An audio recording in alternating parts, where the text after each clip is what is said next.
Hello and welcome to the Kamla Show. We bring you interviews and conversations with technologists, entrepreneurs, filmmakers, and other newsmakers from in and around the San Francisco Bay Area. My guest today is Alice Hoagland. Alice's son, Mark Bingham, lost his life in the 9/11 tragedy. On September 11th, 2001, 4 commercial aircraft were hijacked. Nearly 3,000 people lost their life. Flight 93, which was the flight on which her son Mark was traveling, was the one that was going to attack the Capitol Hill, but it was thwarted because of the passengers and how they fought with the hijackers. So Flight 93 actually took off from Newark and in New Jersey and was headed to San Francisco at 8:42 a.m., a few minutes before the first plane hit the World Trade Center. At 9:23, the pilot received information about the hijacked planes at the World Trade Center, and at 9:32, the hijacker announced that the plane was under attack. Welcome to the show, Alice. Thank you very much, Kamla. It's a real pleasure to be here. First of all, my condolences. Thank you, dear. Thanks. When did you hear from Mark? Because people made calls from the plane. The phone rang at 6:44 in the morning out here in Saratoga. I was visiting the home of my brother and his wife, Kathy. There were babies in the house, and I was helping out. It was really early morning. I had heard the phone ring a few minutes earlier, and I thought, oh, I hope somebody gets that, and I rolled over. And then it started ringing again. A family friend answered it, came down the hall, got Kathy, my sister-in-law, out of bed, and I heard her run down the hall, and I thought something was up, so I stepped out into the hall, and I heard Kathy say, well, we love you too, Mark. Let me get your mom. And then she saw me and said, Alice, come talk to Mark. He's been hijacked. So the very first we heard about 9/11, about all the bloodletting, was from Mark. And this was about 15 minutes before he met his death, too. He was calling us to let us know what happened, and as it was his custom, he didn't really want to tell us what all he had seen. He didn't tell us that he had probably seen 3 or 4 people knifed to death before his eyes, and that the captain and the first officer were lying dead in a heap just outside the cockpit door. What he said to us was, well, he said, Mom, I just want to tell you I love you. I'm on a flight from Newark to San Francisco. And there are 3 guys on board, there turned out to be 4, who have taken over the plane, and they say they have a bomb. You believe me, don't you, Mom? I said, yeah, Mark, I believe you. Who are those guys? And then he became distracted, as if someone was speaking to him. And then he came back on, and then there was noise on the line, and then the phone went dead. So all told, we were on in communication for about 3 minutes, and we stood around trying to figure out what to do. We had only been awake for about 5 minutes, and my brother Vaughn said, call him back on his cell phone and tell him that it's a terrorist attack. Tell him that they're planning to use the plane as a suicide missile against some site on the ground, and that nobody on the ground is going to help him, that he needs to group some people together. He's good at that because he's a rugby captain. Find some guys who are on board who are equal to the job, and break into the cockpit and take over the airplane. So I marshaled my wits and went into another room and left him messages. And I was so pleased, Kamla, the other day on May 15th, when the 9/11 museum was dedicated, they actually played my message to Mark and showed his picture. I was so pleased that people were interested enough in that horrible story. Me saying, Mark, you just got to do what you can do, and I love you, sweetie, and good luck and goodbye. And of course, Mark wasn't answering his cell phone at that time, so he didn't get my messages. But the thing is, he didn't need for his mom to tell him what to do.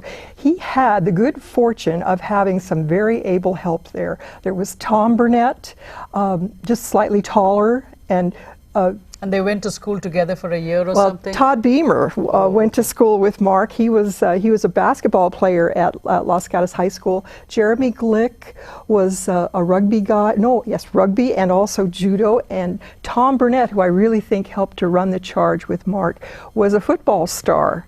And so these four, five yeah, they were guys got together. 6'2", 6'3", and Mark was 6'4", and they got together and they realized the gravity of their situation. They realized there was nobody there to help them, that they were the last line of defense, and they took a vote, and the vote was unanimous in that little group, and they grabbed whatever equipment they could use as weapons. I can visualize fire extinguishers and perhaps knives out of the liquor, maybe broken bottles. I don't know. You see that in old westerns, but what we did later on, when the families were allowed to listen to the cockpit voice recording, You were? Yes, we went back east and we listened to the cockpit voice recording. There are two types of data that are saved. One of them is the cockpit voice recording, and the other one is the flight data recorder. And they really tell a very interesting story about what happened to United Airlines Flight 993. And as a flight attendant myself, I could just very easily visualize what was going on in that aircraft. And I frankly don't think that they got much help from the flight attendants there, simply because those flight attendants would have or should have known that there were cockpit keys stowed away all over in the cabin, right outside the cabin, the cockpit door. Of course, that's not true now, because finally the airlines have been commanded to fortify those cockpit doors. But back then, they were designed to allow the flight attendants to break in and pull the guys down the chutes in the forward cabin. So there were cockpit keys located around the cabin. And you didn't get that opportunity to share it with him? I did not. Boy, I wish I had. I run that play every night. I think about, boy, I wish I had just blabbed to him right off the bat. But of course, I didn't know what the situation was, and we were disconnected so shortly. But there were things that an able-bodied and a nimble guy could use on board the aircraft. But they put up a valiant fight. They certainly did, and you could hear it in the cockpit voice recording. You could hear the two guys in the front who had just murdered two people, and probably more, were sitting there talking to each other. Is there fighting in the back? Hold up the hatchet so they will be afraid. What they meant was the fire axe that was mounted on the forward cabin, the bulkhead there. And so Ziad Jarrah, the captain, quote unquote, was ordering Saeed, his Islamist terrorist helper, to hold up the fire axe and scare whoever was coming in. But he didn't realize that peephole only goes one way. People can't look in there and see people in the cockpit. So they were clearly amateurs trying to do a professional job. And then just a fierce sound of our guys coming forward toward the cockpit and yelling, and you could hear blows being struck, and you could hear, "Get him, hit him!"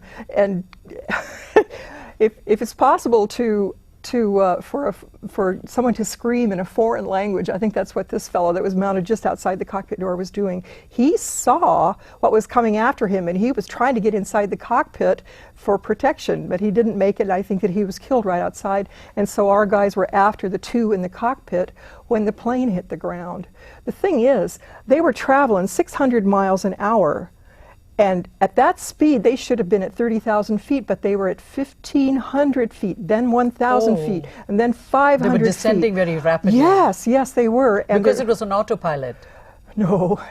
He was trying hard, this Ziad Jarrah, the cutthroat. So they didn't know how to navigate. He didn't know how to use the autopilot, so it was constantly going in and out of autopilot. So they were descending rapidly. Yes, they did. They just crashed. They dropped, just like all the other three hijacked aircraft. They all descended rapidly, apparently trying to avoid surveillance. But they were scooting over this hilly ground at about 500 feet off the ground, which is nothing, which is very low altitude, and they should have. There was one eyewitness to it said, I looked up, and my friend said, what was that? And we looked up and we saw a great big plane, and it was completely upside down is what it was. Oh, so they couldn't.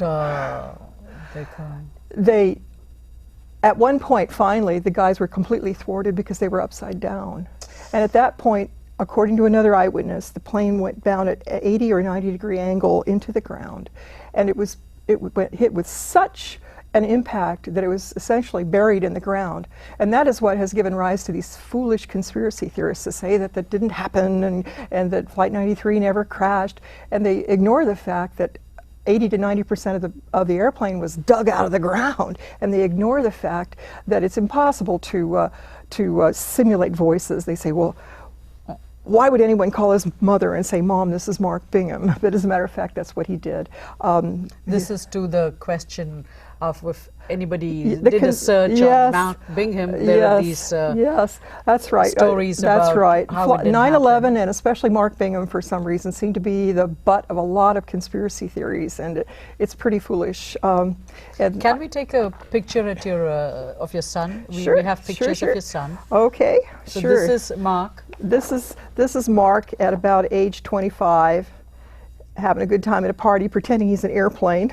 Oh, okay. Okay. And this is Mark with his partner. He was a gay man. He was with his partner Paul Holm, and they were having apparently a great big breakfast, traditional American breakfast in Thailand. And this is Mark and you. This is Mark in 1996, so he would have been about 26 years old, and he and I were pretty good friends. And this is him when he was about 7, before he got his braces on. Oh, 7 years old. So that's Mark. And then there's a movie out, which There is, and that's the Rugby Player. Yes, I'm so grateful to have met you there. The Rugby Player has been showing around in various places in the United States and even in Canada, and it's been my pleasure to go around and talk. It showed up at the Los Gatos Cinema.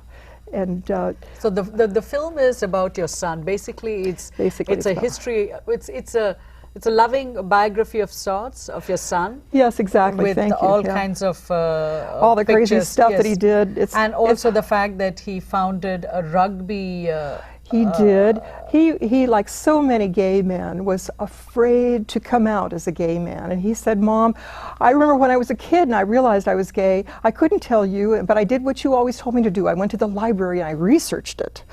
And I found out that homosexuals are evil, perverted people that wait to seduce young men around public bathrooms, and they are very foul people. Most of them are somehow associated with the underworld. And I was thinking, oh my gosh, what a mistake I have made if they don't have good literature and true information to give to young people who are discovering and struggling with the fact of being gay. So nowadays there are much better organizations. I'm a member of PFLAG, Parents of Lesbians and Gays, and it's a different world now, and people the mainstream America is waking up to the fact that all throughout history fully 10% of the human population is gay, is lesbian, gay, bisexual, or transgendered. That has been a steady constant throughout history. And just think how much misery and human suffering has been perpetrated on innocent people. And you see that suffering and ugliness go on outside the United States. In Saudi Arabia, they line up young men in great lines and hang them. And beheadings and floggings are very common just for the sin of being a gay person. So we have a lot to do to make sure that the LGBT community is given its due. How old was Mark? He was 31. 31. So the story goes that he was actually running late for the flight. That's right. He kind of just made it. That's right. His friend Matt Hall was racing through traffic to get him there from Manhattan to New Jersey. No, he lived in New Jersey. Matt did. That's why Mark was flying out of New Jersey. See, he was on. My sister's a flight attendant. I'm a flight attendant. We both had passes, and he was actually flying on her pass. And he could have flown out of any of the terminals there, but he chose Newark because it was closer, and he did get on board, and that has been the source of much grief for us. I just wish that Argonbright Security, that it had control over security then at Newark, had taken more care to not let knives and box cutters slip past as they did. Today, can we take knives and box cutters? No, of course not. We can't. Of course not. I actually, though, by mistake, spirited away a little Leatherman. You know what a Leatherman is? Yeah. It folds out to be this big, ugly, vile thing. Actually, I had one time. I got spirited. it got taken away in Hong Kong. Okay, well, so you know what that's about. But I had the experience of finding that thing in my bag after I'd gone through security. So it's not foolproof, and I was really horrified when John Pistol of the Transportation Security Administration launched a campaign to allow passengers to carry golf clubs and what he called commemorative baseball bats and knives and scissors of a certain But that didn't go anywhere. It didn't go through, but it took everything that we could do as flight attendants, as pilots lined up along the streets and at the various airports, trying to get Mr. Pistol to change his mind, and I think he did finally at the last. And fortunately, the security is still pretty good. It's still pretty good. There are many other ways that people who mean to do us harm can get on airplanes, including what happened in San Jose a few weeks back, where a young man just hopped the fence and went on and got in. Hawaii. Yes, this was in San Jose going to, I guess it was Kauai, I'm not sure. Yeah, Kauai. But he climbed into the wheel work, but just think that there are still loopholes. There are many times when people whose credentials we do not know are given unfettered access to the cabin and the cockpit and the cargo hold of any airplane that's sitting on the ground. And just think what kind of demonic, horrible mischief that they could wreak if they were so chose to do that. My final question, what is the Mark Bingham Foundation? The Mark Bingham Foundation, also called Team Bingham, is this crazy well, now it's a 501c3 and very respectable, but it was started by Joe Salama, the young man who was Mark's Kaisai roommate. And who was a Muslim. He is a Muslim, yes he is.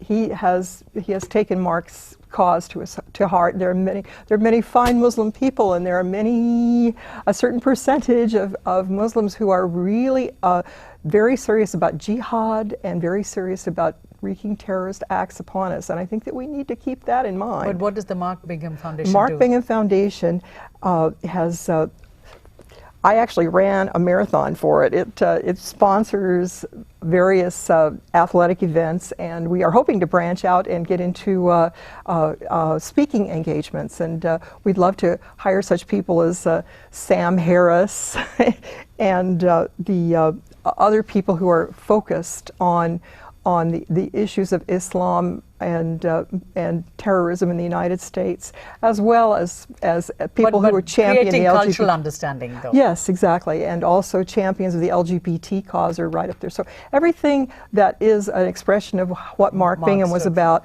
that's what we are about as the Mark Bingham Foundation. Okay, and this is his jersey. Yes. This is Mark Bingham's jersey. Yeah, Mark played number 8 at Los Gatos High School for a couple of years. And that's his jersey. Yes.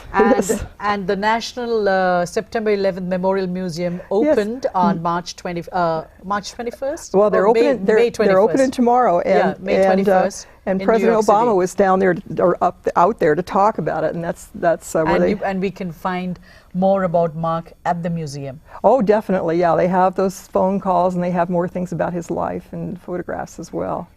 Alice, thank you so much for stopping by and sharing Mark's story with us. You're absolutely welcome. It's really a pleasure for me, Kamala. I'm really glad I meet you at Senequest. So, and we're truly sorry for what you've undergone, you know. So, but thank you, dear. Thank you so very much for keeping the issue alive. Thank you. And thank you for watching. We'll be back again with another interview. Until then, goodbye.